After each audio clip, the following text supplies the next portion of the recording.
Do you get confused about what is the healthiest way to eat?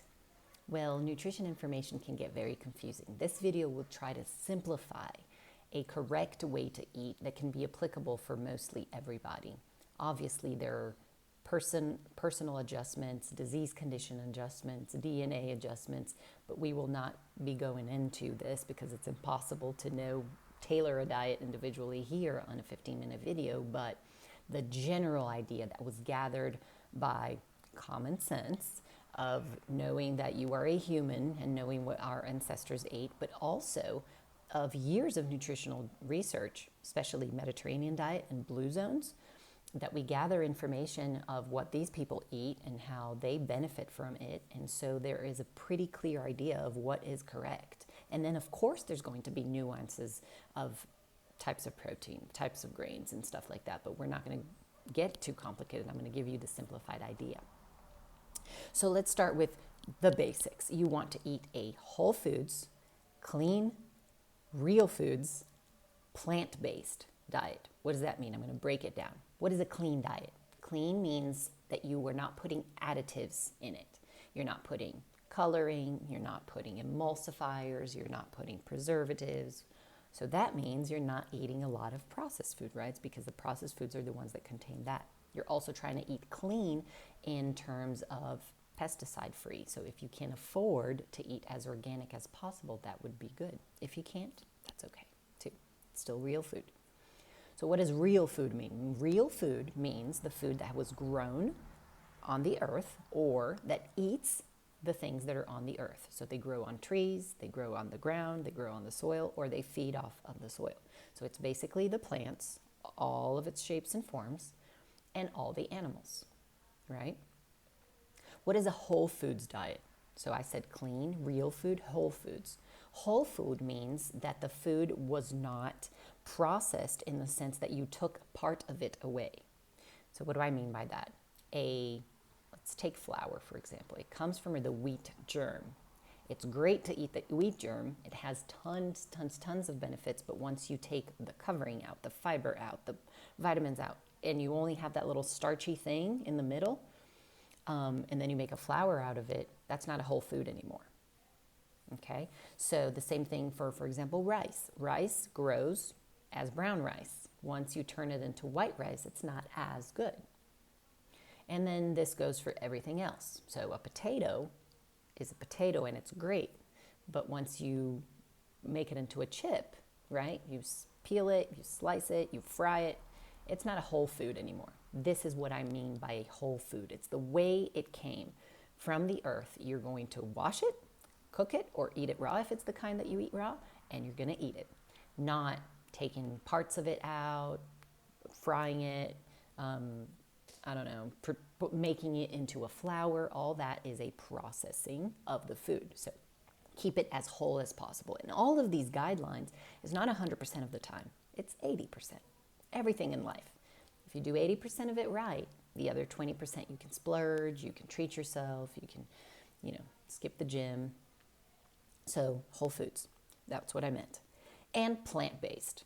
So why am I saying plant-based? It means that the majority of your plate is going to come from plants. And yes, you should have protein, animal protein. And then we're going to discuss the controversial topics at the end, carnivore diets and vegan diets. But for the purpose of this video, plant-based. So the majority of your food should come from plants. And then you're going to eat meat as your source of protein, if you do eat meat, as a condiment. So condiment. That's a term coined by Dr. Mark Hyman, who I admire a lot.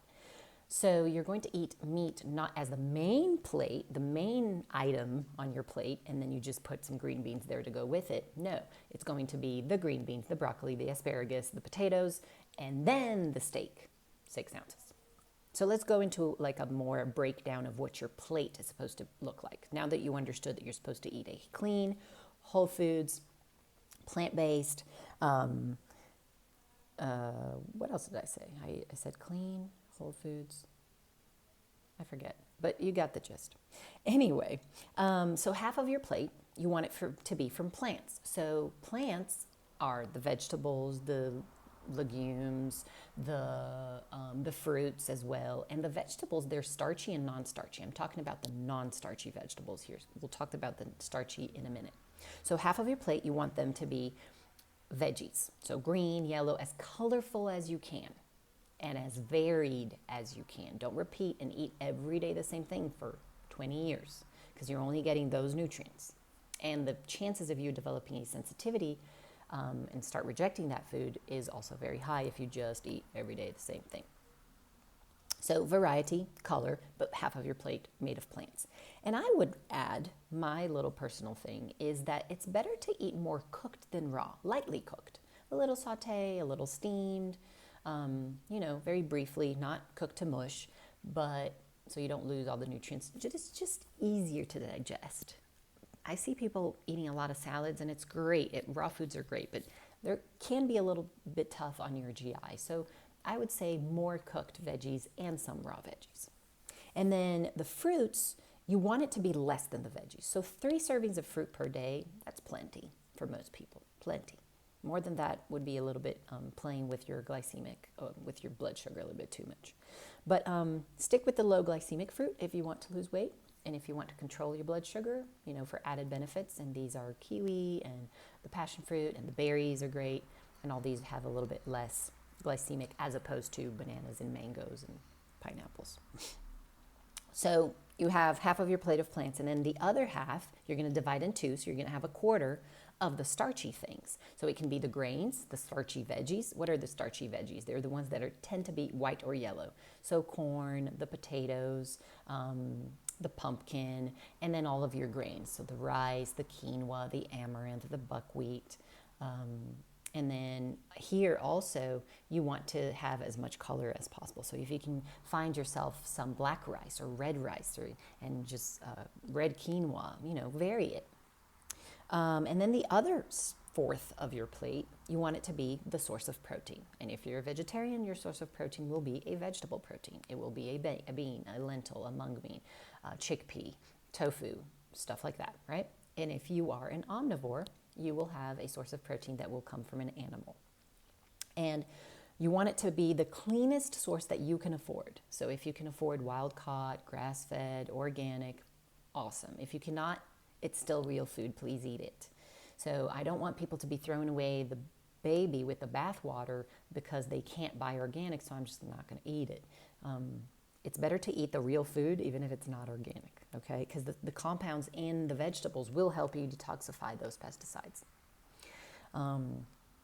Okay, so what are so you want to eat some fish, you want to eat some meats, you want to eat some poultry, so turkey, chicken, whatever other things that fly.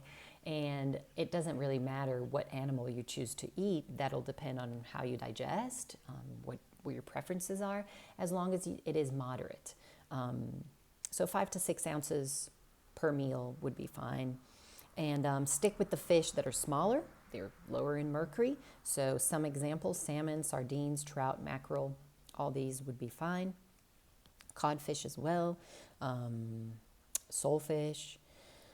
And then you have to have fats, right? And you want your fats to be from good, non-inflammatory sources, which are olive oil, avocados, all the nuts and seeds. So all of them that you can imagine are fine.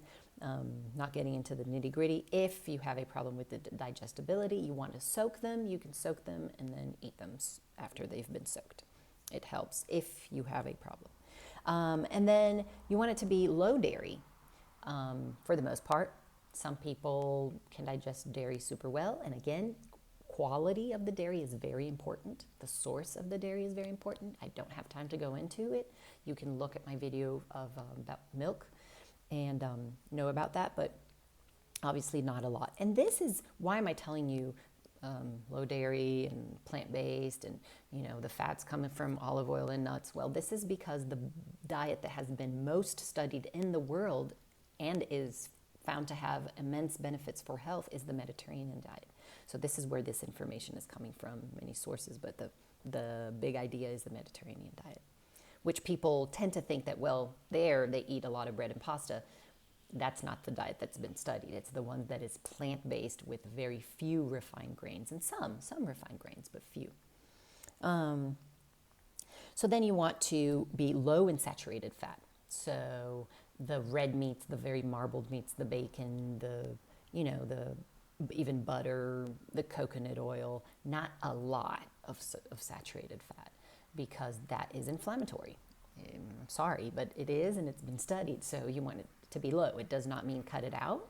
It does not mean that you can't eat it, but just not make it your main source of fat being a saturated fat, okay? It's been linked to cardiovascular disease and even hormonal disruptions. Okay, so you want to remove the processed foods, so all of those that have been made in a factory, that have modified the food, that has put additives in it, so coloring and conservatives and preservatives and anti-caking agents, emulsifiers and all that. Read your labels.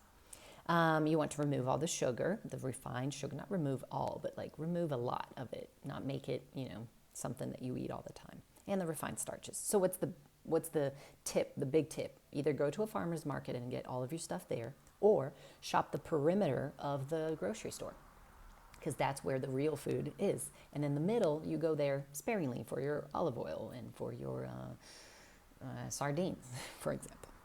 So what are the controversial topics? I'm going to brush through them. So the source of protein is the big disagreement, right? Vegans, carnivores, all animal protein is great and you should eat just that, or animal protein is awful and you should eat all veggies. Well, it depends. It depends on your DNA. It depends on how you digest it.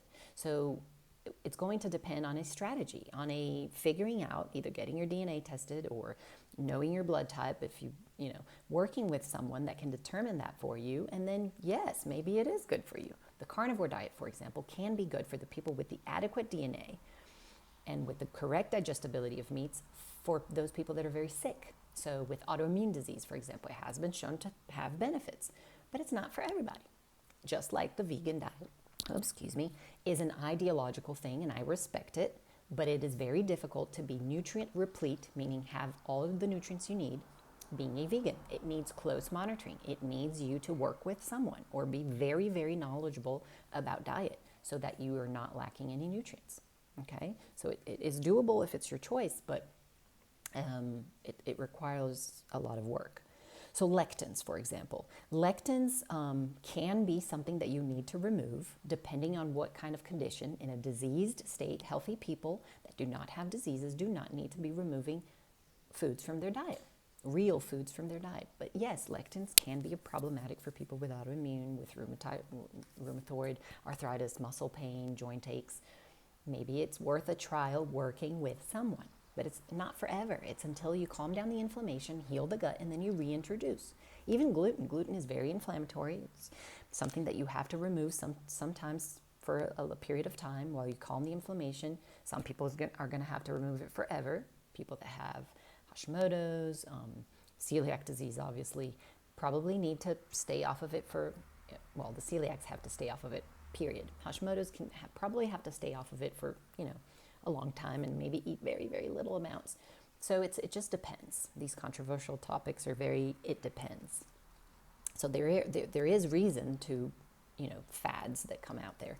So soy, for example, people say soy is the devil and it disrupts your hormones, and some people say soy is great and it's great for your hormones. Well, it depends. Again, usually if you're going to eat soy, definitely have it fermented and organic and non-GMO. Because soy is very, very modified genetically, crops around the world, sprayed with pesticides, and it's just a mess. But when you eat it fermented, like tofu, tempeh, miso, soy sauce, good quality, that would be okay in moderation. Everything in moderation.